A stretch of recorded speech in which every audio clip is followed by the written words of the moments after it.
Hey, this is part 2 of showing you how I crafted my book 581 Dog Years. In the last part, I showed you the process and my thoughts behind it. In this part, I will show you how I crafted a slipcase for my book. I didn't have much time for crafting it because I was going on my semester abroad soon, so it was quite messy because I also had to move out at the same time.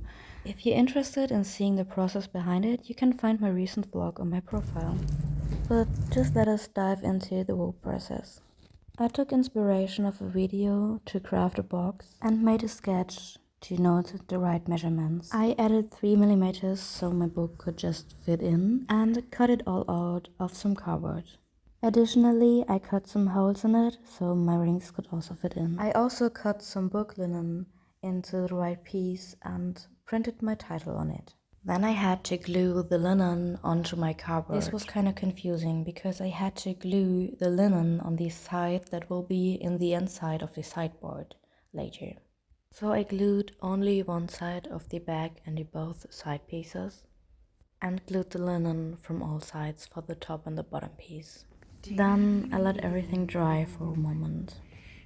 After that, I just glued it together and I did a couple of mistakes. As I said, this was my first time of crafting a slipcase. I also thought I would just make a prototype to figure it out.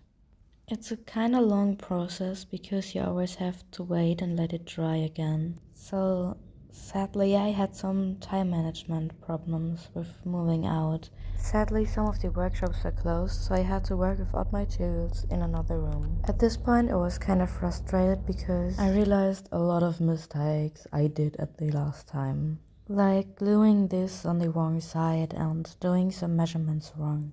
Whatever, I just worked with it and glued the last piece of the linen with the title on around my slipcase. So this is how the slipcase finally looks.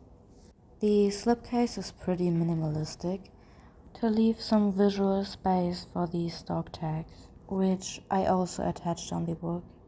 I think they give a feeling of what's inside the book, but just take a look by yourself.